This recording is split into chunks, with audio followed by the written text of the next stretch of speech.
Hi, my name is ADILLA IZZATI binti Mustafa. My matrix number is UDE 200072. I want to present about the project background. Tautan Kasih Mahbati is one of fundraising charity programs where that use an online platform. The program is held to ease the burden, give benefits, and cheer up the recipient of donation, which consists of orphan. It is not only involve fundraising from the public but also some students who engage in volunteer activities. Therefore, this program can educate directly and increase community awareness on the importance of helping those in need, as well as creating the nature of love for orphans. By existing this program can indirectly build relationship between the community as well as provide experience and exposure to students in managing the program under the control of students themselves. The next one is project objective. The main objective of our social responsibility project is to ensure that there is an ongoing effort to underprivileged children, orphan joy and fund that can be shared together with each other. The next one, the second one is to recognize the distance that has existed as a result of the COVID-19 pandemic that has taken over the past 2 years and remind us all of the happiness we are supposed to share together. And the last one is to raise students awareness on taking responsibility for one's own action is a promise everyone should make for society while working on the social, cultural and ecological cause. The importance of the project social responsibility is to provide awareness to all levels of society as well as prepare them with a variety of knowledge. The second one is can fill our time with beneficial activities and avoid doing negative things. Last one is can form cooperation among members of the society and in turn can form ukhuwah. There are 8 students who will hone their soft skill by handling the project of corporate social responsibility, where they need to be volunteer in this program, whether they manage their activity online or face-to-face. This program needs board management to ensure the program runs smoothly. Besides, there are 20 participants which consist of 16 male students and 4 teachers that elected to receive donation in terms of food, money or clothing. Thank you. Assalamualaikum warahmatullahi wabarakatuh. My name is Fakhirah, matrix number UDE 200135 and I'll be presenting the literature review. So, social responsibility is defined as the business obligation to pursue feasible and good long-term goals for the people and the world. So, as we can see that most successful or large companies have conducted social responsibility and they use this method as a way to repay and thank society for their loyalty towards their company. So social responsibility can be done in many forms such as projects, movements or empowerment of individuals. But regardless of the form of project, it is still a beneficial move for both the company and the community. So for our project, we have decided to conduct a charity with a foster home located in Kota Baru, Kelantan. The project is called Tautan Kasih Mahbati, and we have conducted this with 2 methods, which is online donation and offline event, where 3 representatives from our group, which is our leader NURDIANA binti Muhammad RIDZUAN and members Fakhirah binti Muhammad HAPIZI and SHAMIMI binti RANI, have volunteered to conduct the offline event because due to the COVID-19 circumstances, some of us were not able to travel to the foster home ourselves. So for this offline event, the 3 members have volunteered to help. And from, as we said, we have conducted online event, and which is the donation. So with the donation, we have managed to collect as much as 719 ringgit and 5 cents with the platform Jom Donate. And with this collection, we purchase certain items such as cooking ingredients, prizes and other equipment used for the offline event. So for our offline event, it consisted of 4 activities, which is communal work or gotong royong, cooking together with the staff of the foster home, sukaneka, and gifting consolation prizes. So after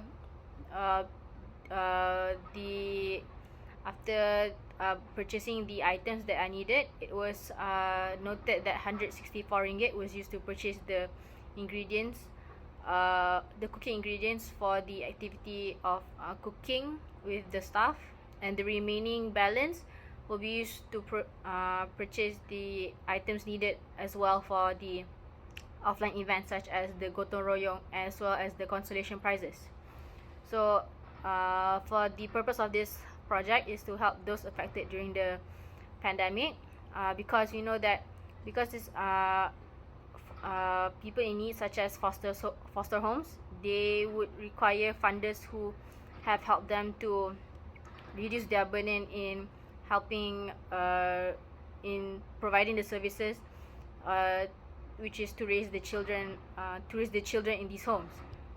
So because of the COVID-19 pandemic, many businesses or funders were not able to give such amount, because they will also need to use they will have to prioritize their main priorities, such as their employees as well as their families.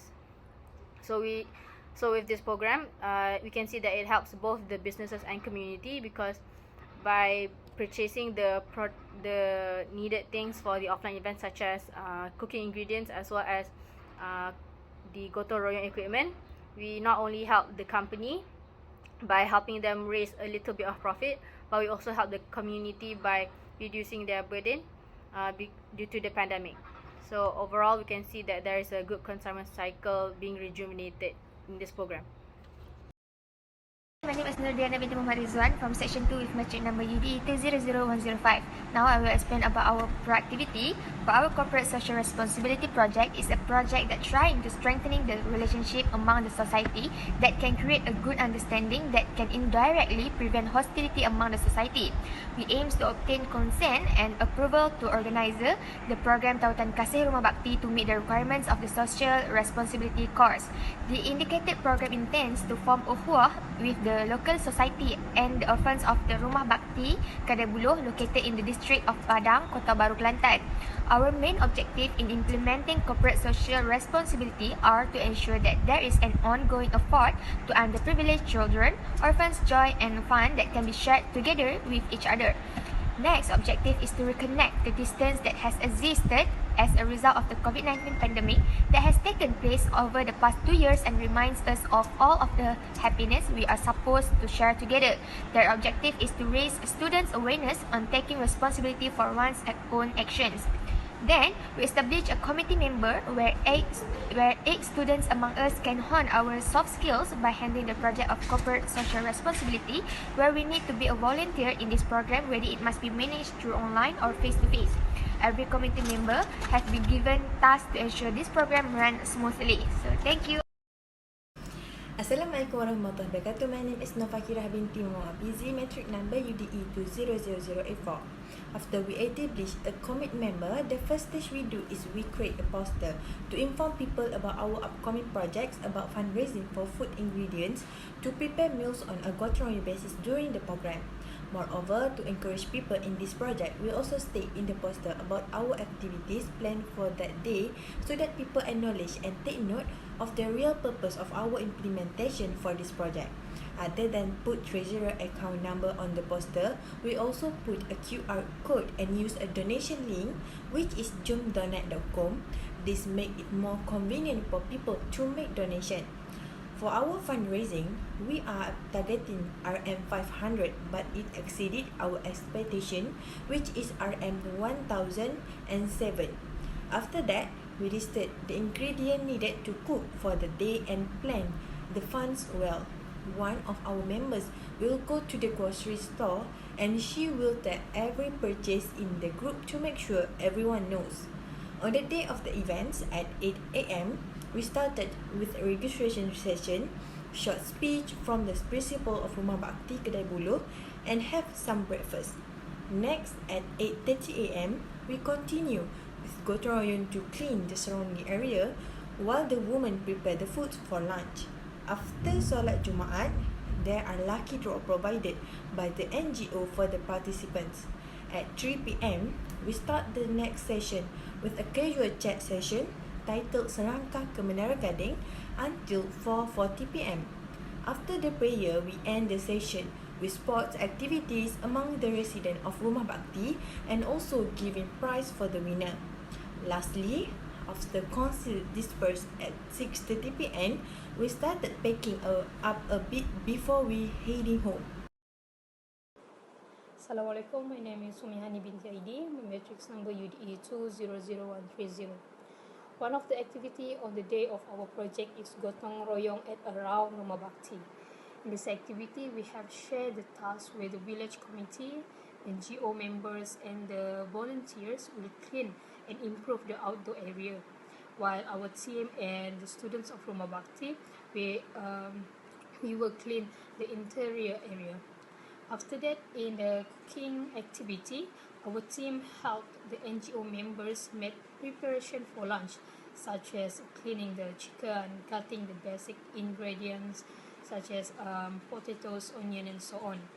We also have a lucky draw where all the prizes were donated and presented by the NGO committee itself. It involves all the participants on that day where for the purpose to provide encouragement people to attend until the ceremony is over. So I think that's all from me. Thank you so much. Next, the activity is sharing session. It was held at 4 p.m. where the session was assisted by volunteers from KIAS, where 6 people involved. The sharing entitled Towards the Ivory Tower, which is sharing by Mr. Ahmad Izzuddin Al-Qassam bin Baharudin. During the session, the organizer have provided a prize for participants who can answer their question. Next, the activity of giving gift in the form of watches and money, as the donor want their name to be disclosed and also they cannot attend on the day of the event. The donor has asked us to represent the donors to donate. Not only that, at 6 p.m, we conduct the activity of futsal due to they are all boys. The group have been divided. There are also one participant who informed us that he cannot join it due to health problem. Lastly, for the closing, we conduct a photo session as evidence that we have finished our program, and a lot of thank you to them because they cooperate with us from the beginning to the end of the program. Thank you. Assalamualaikum, my name is SHAMIMI binti RANI, my matrix number is 20098. So for the limitations, there are several limitations to the implementation of the program were identified before, during and after the program. The obstacle that our group faced before running this program was that we faced lack of communications. Our group is made up of students from different states, such as from Kelantan, Penang, Selangor, Kedah, and Sabah. So as a result, we had different situations and couldn't meet. Next, we lack of information. Poor information has been a major problem for us to contact with Rumah Bakti. Productivity suffers when information around activities involved in program are not managed efficiently, particularly for requirements gathering such as number of orphans, warden, and other related information. Next, the obstacle we face during the program, we are not having enough manpower for our program since our group members only have female members. Simply put, we don't have enough members to cover all the work required to run our program smoothly and must work a bit harder.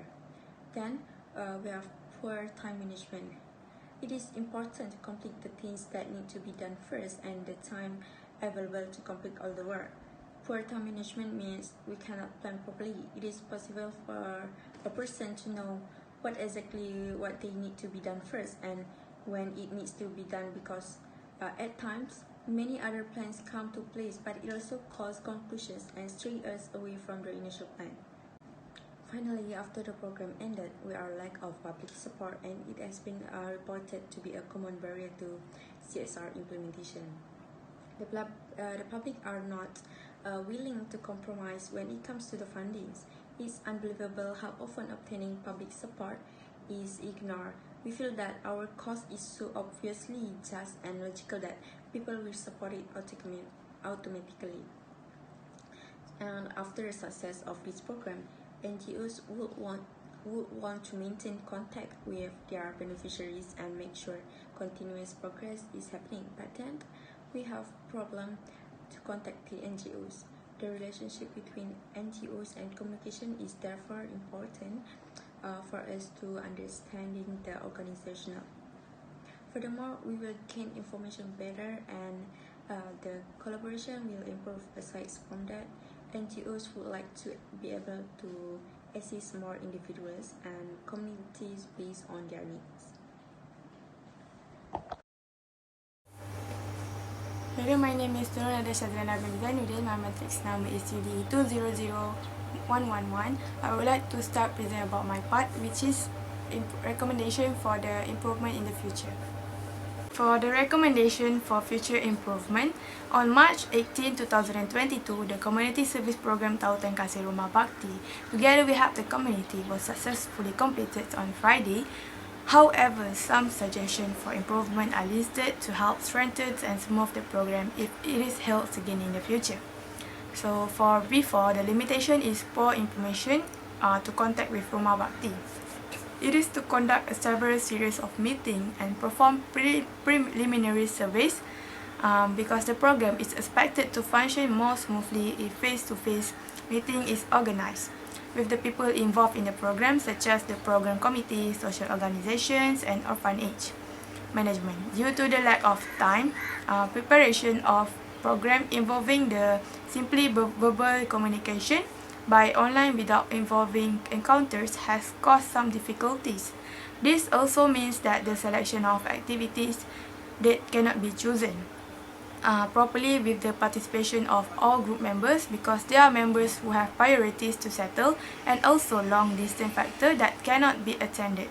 However, if the program organizers take the time and effort to perform preliminary surveys as well as face-to-face meetings with related parties, the problem can be discovered and addressed in advance.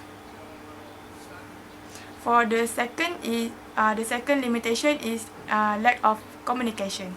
It is suggested to identify obstacle and limit. Internal research unit must be established in order to assess the success of program that will be conducted. Obstacles and limits that are identified early on allow for quick improvement measures to be implemented within a reasonable time frame. The ongoing study is also affordable to guarantee that the program is carried out in accordance with development plan. The direction of the research must also be considered to ensure the program effectiveness, that it runs smoothly and has legitimate and sufficient sources of information to prevent neglect throughout the project while it is in progress. Second is lack of manpower. It is suggested to increase the manpower to ensure that the program implementation has a high impact and compliance. The target group is recommended with the total number of manpower for the program implementation increased to 10 persons in each group in order to boost the workforce and ensure that the program runs smoothly and to avoid an imbalance in the distribution of duties. And it is dependent on the group leader's ability to regulate group members. Fourth is for poor time management. It is suggested to minimize schedule conflict and after discussing the to-do list with the organization members, prioritize the order in which the agency must perform the task to minimize the scheduling conflict. Separate event in each member calendar should be set aside to work on those specific responsibilities. This is because time blocking helps people to avoid distraction and keep them on track, even if they have a hectic schedule. For the after, the limitation is lack of public support for campaigns. It is suggested to take advantage of the use of internet by forming mutually advantageous cooperation with local newspaper, radio and televisions. Humans can get their voice out to the community and develop a platform of public support. Each of the members must utilize the internet capabilities, a public website and online message board, discussion board, or newsletter, as well as a wide email database, can all be excellent tools for building community support, keeping people up to date, and encouraging people to engage. Last one is lack of information for NGO to contact our organization. Improve external communication, where it refers to how a company or organization communicate with people outside its wall. An organization communication plan may include external communication, such as public and community relations. HR professionals should build explicit rules and process for dealing with external media in collaboration with public relations, specialists, and top management. NGO may receive newsletter in either paper or electronic format. Newsletter can be issued on regular basis, weekly, monthly, or quarterly, or whenever there is a fresh information to share. That's all from me. Thank you. Hello, hi, Assalamualaikum warahmatullahi wabarakatuh. My name is NURFARAH binti NASRI and I am from UDE 20 Section 2. My metric number is UDE 200106. Berkat izin ilahi atas izinnya, the day of tautan kasih rumah bakti Kedai Buluh successfully implemented and achieved the set target objectives despite the unavoidable and anticipated weaknesses in the program. So, the experience of this program is expected to leave an impression in the souls of every participant involved and form a bond of brotherhood in the future. Based on our CSR program, we prove that our activities of CSR program on that day, it can create a bond of relationship and strengthen the relationship between us, kids, and community members. In order to perform this activity among community, we want to help Rumah Bakti Kedai Buluh in financially by giving a small contribution and gift present to kids and community members who were present on the day of the activity. Moreover, this CSR program can create a beautiful moment with the kids and nearby communities, namely by performing various activities such as gotong royong, telematch, cooking in a gotong royong way, photograph session, and many more. This CSR program makes us open our mind, heart, and eyes to learn, to create more CSR activities, and helps fellow human beings regardless of race, age, and religion, as well as not forgetting also to take care of animals and the environment. If you cannot help them together during the activity, it's not a barrier for you to contribute money in the success of the activity. Like Katie Calvin could say, giving is not just about making a donation, it is about making a difference. Above all, it seems pertinent to remember that we make a living by what we get, we make a life by what we give. Finally, many thanks to the University of Malaya for the opportunity and space given to us in running this program despite some constraints. All the cooperation and attention we give is appreciated, and may Allah give appreciation to the service and mind of the university. Thank you.